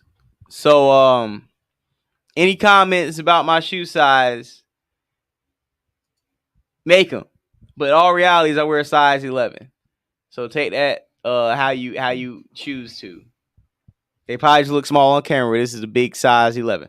So I want to really get into this Boston Ritchie situation. Oh yeah, you've been feeding for that. Today. I've been really getting into this Boston Ritchie situation because being a Florida resident and having a lot of my views come from the state of Florida, I feel like it's only right that we talk about, honestly, the hottest artists in the last 12 months to come out of the state. I feel like Lil Tyler is definitely speeding up on that. But one part, they have the parts breaking up in segments. So after this little advertisement plays, if you would like to go to the part where they speak about witness 3, that's Boston Ritchie, and he has other cases that he has spoke on with the police. And like I said before, I sat down, I watched it, I digested the situation, and I feel like I've seen enough to where I can give a informed opinion on the situation with Boston Ritchie and him cooperating with the police of his county. Now, Boston Ritchie is from where again? He is from Tallahassee. Last time I checked, Tallahassee, and he signed to Future, right? No, I don't think he signed the Future. I think he is signed to Future. Free band. I don't know if he's free bands. Let's. Let me see. Cause we gotta. I don't want to put that on free bands if it's not. Free band is free band. He said he know. Boom, boom, boom. Yeah, right there. Record label free bands. If he FBG from he's he's from Tallahassee. His real name is Jaleel Foster. So that's who you're gonna see them referring to at the video. And yeah. So that's what I'm doing. I thought he wasn't that hot, but FBJ put me up on him. I thought he was just another nigga. Cause you can't never tell these niggas rapping. Everybody rapping and everybody look like they hot. You know what I mean? I feel. Listen, it's my duty to be on all the hot dumb shit, all the underground rappers. Like honestly, anything that's popping off with the young niggas, I'm just gonna be on by default, because if I'm one of the first niggas to break this or to go in depth with it, and like I said, I'm just letting you guys know what's going on. So this is Boston Ritchie. Are you up to the Boston Ritchie part of the case? I'm up to most of it, but it was so much. Oh yeah, no. I'm not asking. On. Yeah, no. I'm just asking. At the, I think it's like a 7-minute. Yeah, I got to pull it already. Okay, yeah. Let's go ahead and play it. Investigators interviewed witness 3, who according to the witness list is Jalen Foster, who went by the nickname Bussa, but we know him as Boston Ritchie. Investigators would note Ritchie was a relative of the homicide victim and lived at the residence where the murder happened. Ritchie reluctantly recounted an incident that occurred approximately 2 months prior involving Wig. Ritchie stated he'd been in the Frenchtown neighborhood when the defendant threatened him with the firearm because he was associated with the South Side. Roughly a week later, investigators interviewed witness 4, who according to the witness list is Trey Moore and goes by the nickname Loudy or Loud. Another associate of Wig, Loud confirmed to investigators when he texted Wig to lay low, it was related to the homicide. Loud told investigators him and Wig spoke in person, and Wig confessed to the homicide.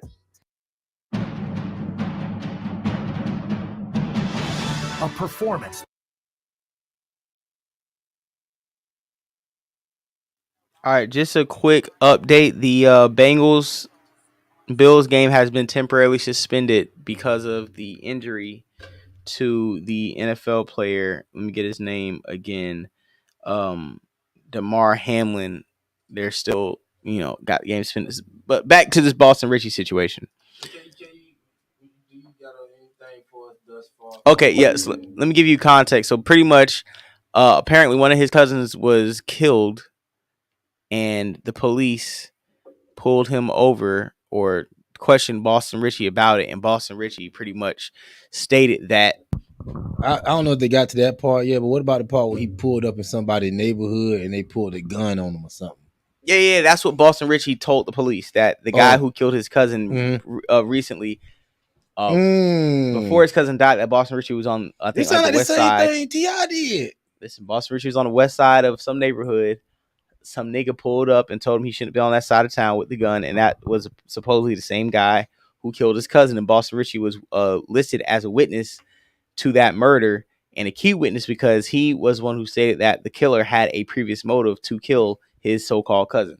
In this case, there's another case Boston Ritchie cooperated with police on, but this is the first one. The conversation is when Wig texted him telling him not to tell anyone else. Loud told investigators he saw Wig at 1 a.m. before the murder. He was traveling in a white Buick and told Loud he was going to the South Side. Loud wouldn't see Wig till the following day, where Wig made a reference to catching a body. Loud asked him about it, and Wig said that he had gone to Key Street to rob someone, and he shot him multiple times. Loud knew Wig had previous altercations with individuals from the South Side, but didn't know the details. That same day, investigators went to the Leon County Jail to interview Wig. He was asked to provide his whereabouts on the night of June 3rd into the morning of June 4th. Wig said he had visited a group of individuals he couldn't name until 1 a.m. when he went home. When shown photos of the white Buick, he denied any knowledge of the vehicle. When confronted with witness statements and physical evidence connecting him to the vehicle, he admitted to taking it during a drug deal. He denied the second shooting where the car was shot, then changed his story to pulling out a revolver after getting into it with a group of individuals, but he didn't fire. He claimed to have disposed of the gun in a body of water. Wig would deny involvement in the Key Street murder, once again changing his story and claiming he checked into a motel that had no record of his stay. Wig then admitted to knowing Witness 3, aka Boston Ritchie. Wig confirmed him and Ritchie had a past altercation, but denied Ritchie's version of events. Instead, Wig said Ritchie and his brother pulled up on Dunn Street, armed with AK-47 style rifles, and threatened him. According to the affidavit, based on the totality of evidence, investigators believe Wig carjacked the Buick, shot up a car, and committed the murder. More specifically, witness testimony also demonstrated that the defendant discussed details of the homicide, attempted to rid himself of the handgun used, and was ultimately told to discard it in a body of water. Witness testimony and the defendant's own statements indicate that the defendant had past altercations with the homicide victim's family members in the prior months. And witness statements indicate that the defendant confessed that he went to the Keith Street residence on the morning of June 4th, and that once there, he shot and killed the victim. Each of these pieces of evidence were used to secure probable cause, and Wig was arrested for murder. Now, I asked Boston Ritchie if he was in fact Witness 3. He'd say when the shit took place, they interviewed him first, meaning Wig. He told Troll the person who killed my cousin. He told the police we pulled up with rifles and shit. They took his story and basically said I said what he said, just to make him sound guilty to charge him. Ritchie would then send a picture of Wig's statement and say, this what he told Troll, you feel me? They took what he said and tried to say the same thing on my end, like I said it, you feel me? Now, not only has Boston Ritchie admitted to being Witness 3, he took to his Instagram posting Wig's statement and said, y'all gonna keep flagging or y'all gonna drop your nuts and speak on some real shit. I don't even post on IG about no street shit. I could have been sent the person y'all praise up. Shit, public records. Everybody know fool ratted on me.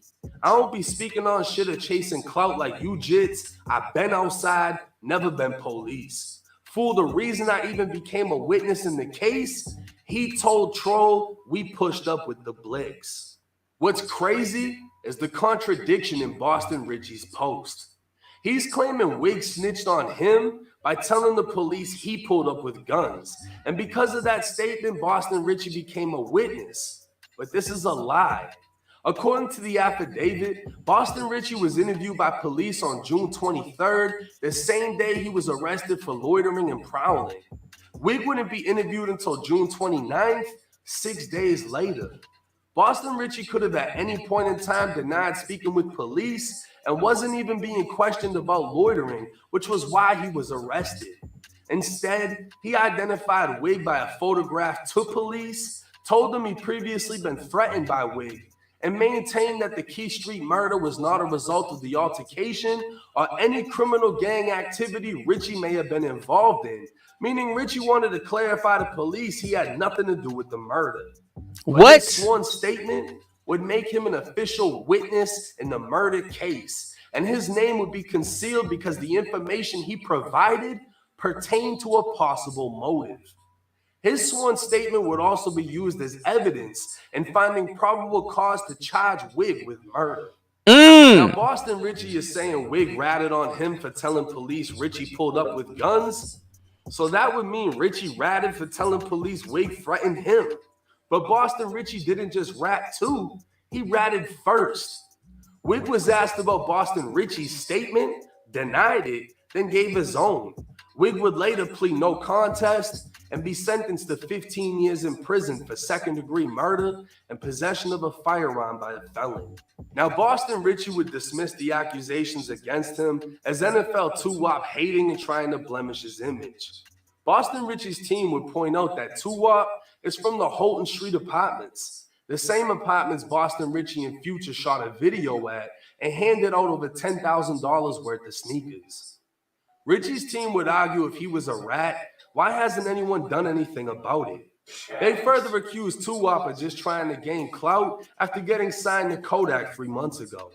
But 2-Wop would claim he got the paperwork from someone in Boston Ritchie's own hood and exposed it as soon as he got it. Regardless of whose side is more convincing, the paperwork doesn't pick a side.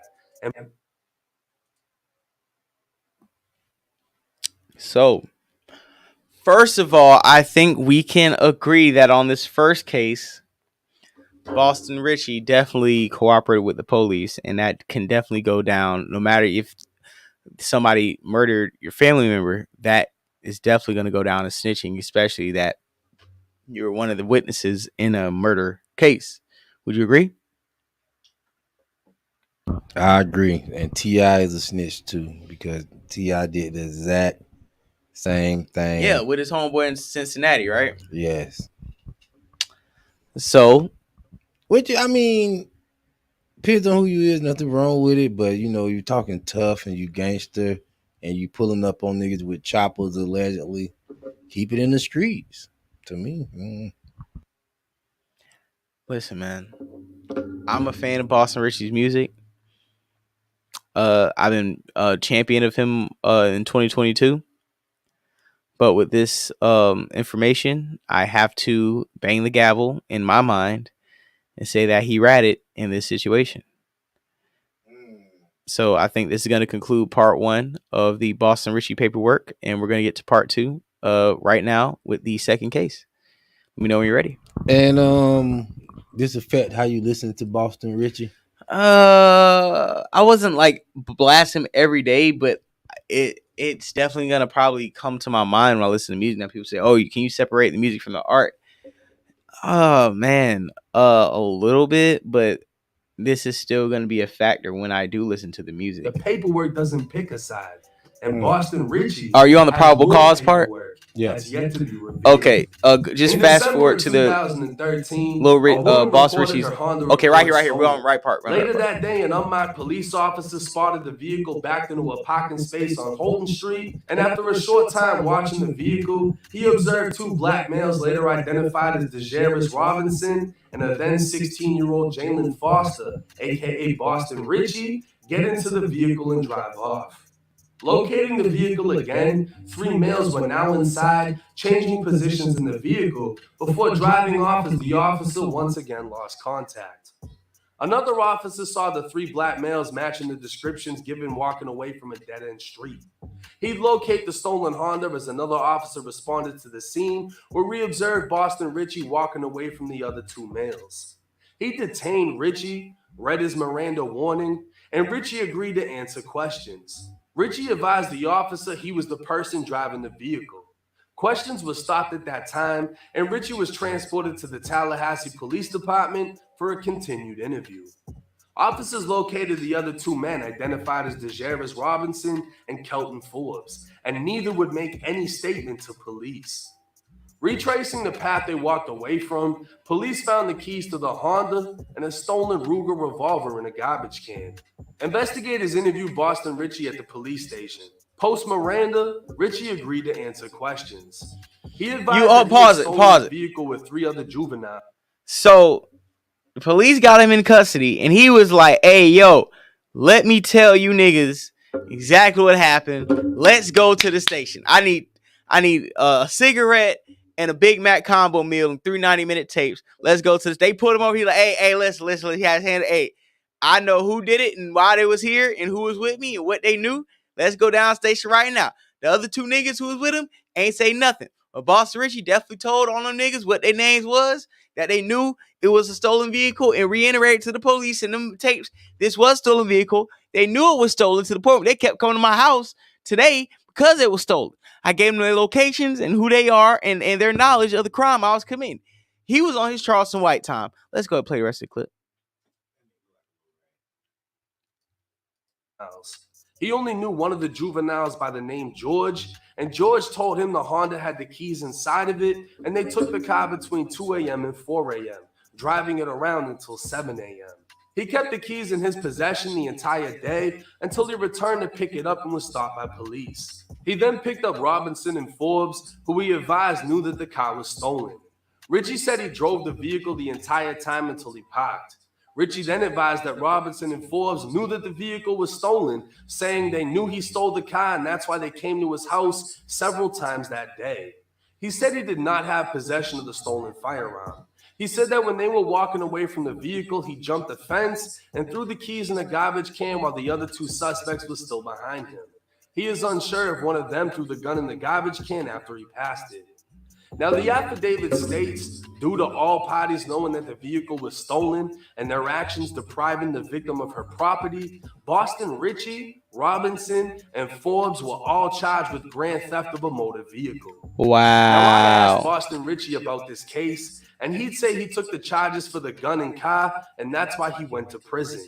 He'd say, I told the police they were in the car, but never knew it was stolen because he stole it.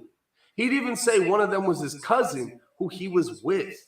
But just like the last case, what Boston Ritchie is saying isn't adding up to the paperwork.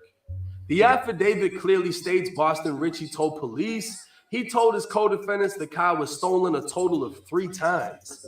Because of this, all 3 teens were arrested and charged with GTA because they knowingly got into a stolen vehicle. Now, Boston Ritchie's team would say he was only 16 at the time, and the charges got dropped for the other 2 teens. But in my opinion, that doesn't matter. The 2 other teens refused to make statements to police, while Boston Ritchie agreed to make a statement, and his statement got them arrested. So in total, Boston Ritchie has conducted 2 separate interviews with police, got his own cousin and another teen arrested, and gave a sworn statement in a murder case where the alleged shooter was sentenced to prison. Now, I'll be honest with you. All right, let's go ahead and pause this clip. Before we continue, I just want to go ahead and let somebody else know that we will be tagging them in this content. Let me find his name. End of Silence. We're going to be tagging him in this and making sure he gets credit so we won't get copyright strikes. But he was one who provided this content, released the information, and did his think piece on it. 2 cases you cooperated with the police that led directly to arrest in case solving and volunteering information, and it seems like you volunteered a lot more information than they even thought you even had. I think it's safe to say that Boston Ritchie worked with the police and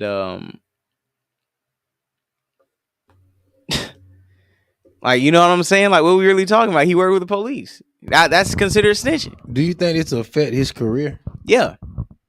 You know that one dude that they accused of snitching, Pop Hunter. Yeah. That killed this shit. Yeah, it's going to affect Boston Ritchie's career because this is something that is blowing up in his own state. Like I told you, niggas from Florida hit me up about it and wanted me to discuss this. So because I have a platform, I'm going to have this conversation. And if you don't want to like, call in, share, subscribe, hit that like button. My main thing is Boston Ritchie, to me, he worked with police twice. Mm-hmm.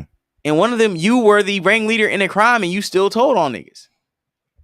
Nigga do anything. See, the first one, they said he was 16 or 17. So the first one, honestly, I would still classify you as a snitch, but your age, I would have gave you some grace, right? If it was just the first case, I'd be like, all right, yeah, you still might have told, but like, you're all right. The second one is like, well, nah, bro, you really working with the police, like willingly. You know what I'm saying? So with that one, I'm just going to, as much as I appreciate his music and, putting Florida in the spotlight, if I have to bang the gavel and give a verdict to it, I would classify him as a snitch. What do you think? Yeah, I would say he's snitching too. He's definitely afraid to go to jail. Yeah, man. I ain't heard you say you did not one motherfucking day, nigga. All I heard was tell. They ain't even have to motherfucking. Yeah, personally, I haven't heard that either, man. So I'm kind of just like, damn, Boston. Damn, son, you really out here going out like that, my nigga? How old is Young Boston? Man, he's still in his 20s, bro. It really don't matter, to be honest. Like, Man, I think telling the only age, listen, if you under like 15, you can tell all you fucking want to, dog. But like after 15, like you kind of know damn well what you're doing. So I won't really give you any type of leeway at this point. I don't see his age. He's a tattletale. And honestly, I'm not saying his career should be stripped from it like that, but I think for me personally, I'm going to take him telling into consideration now on to listen to his music. But you got to understand, most of these black kids these days don't grow up in the hood. You don't have to grow up in the hood to not be a fucking tattletale. No, but they're not raised by those street people. Like apparently people he was stealing stolen cars. He was showing up at other people's hoods. They was pulling out guns on him. Your cousin got killed. I mean, obviously you was dabbling a little bit in the streets to the point where you can be a witness to murders, and you stealing stolen cars after you're witnessing murders and talking to the police. So obviously you're dealing in street crime, right? I wouldn't do no crime if I was a nigga right now, because snitching is like a part of the culture now. It's like people don't put the cover off snitching. It's like you almost gotta expect the nigga gonna tell on you. So you gonna tell on the nigga first because you thinking the nigga gonna tell on you. I don't even think the police gotta do their little mind fuck thing no more. Yeah, definitely a tattletale, definitely a police informant. Pretty much worked with them twice for 2 Big Macs and 3 90-minute tapes and 1 Marlboro Light. So yeah, I just gotta go down as you told. We have paperwork to prove it. You lied when niggas to ask you about it. Once again, I want to give a big salute. Will Future drop them? That's the question. Future should, because with as many Ricos and things that are going down in hip hop in Atlanta, you can't be having certified stitches right in your camp. that. But that's a lot of money people probably don't waste it on that. Man, what's the signing bonus? You probably sign a nigga for $30K in a bag of fucking rap snacks. Nah, you gotta buy him jewelry. You gotta put him in designer. Future does that for bitches all day. I'm pretty sure he can put a nigga in jewelry and designer and cut him off like you do these hoes. Not saying he is a hoe, but I'm pretty sure it doesn't really matter if you cut him off early before you can actually benefit off his catalog. Salute to End of Silence. Subscribe to his channel. Thank you for providing this type of content so we can divulge and break it down and analyze and feed the streets. And to say that, is there anything else we have to discuss today on this episode? I feel like we hammered out a lot of these topics pretty quickly and had a great show. I think honestly, because we didn't have any calls today, we were able to get through a lot of the stuff that usually, you know what I'm saying, we have calls that may last like 20, 30, 40 minutes sometimes, and that elongates the show, which I do appreciate.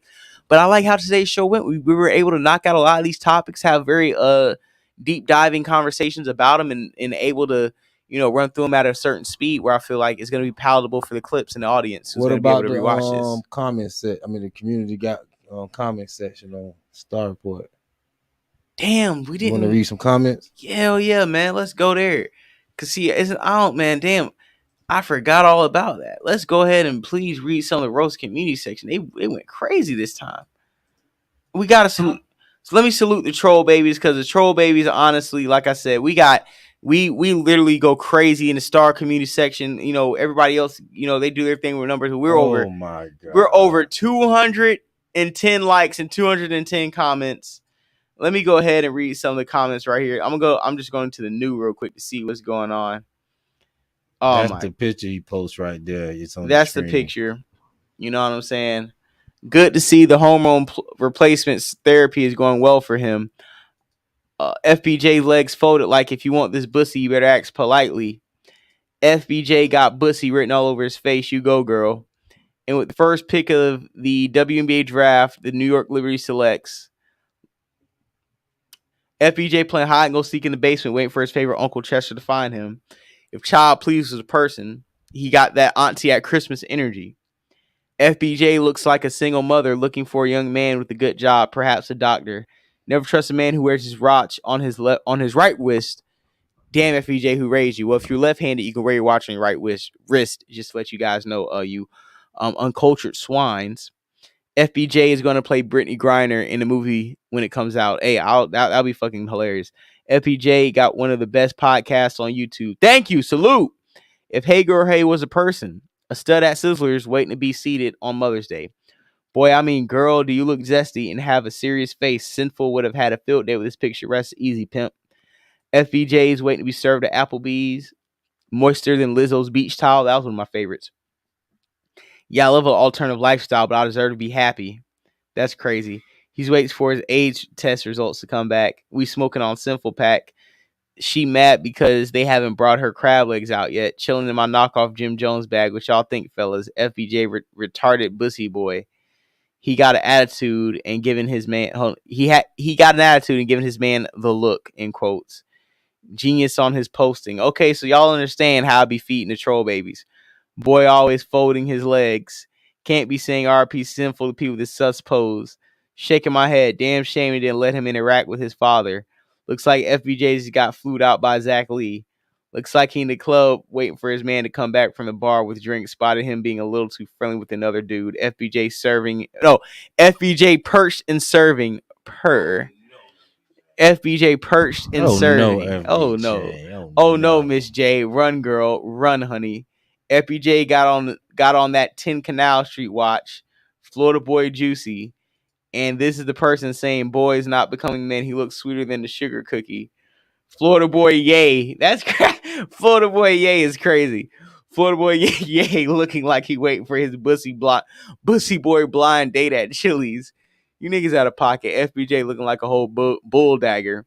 When a gay dude is staring at you on the G train to Greens Point, wow, he takes pretty pictures. That boy real sassy.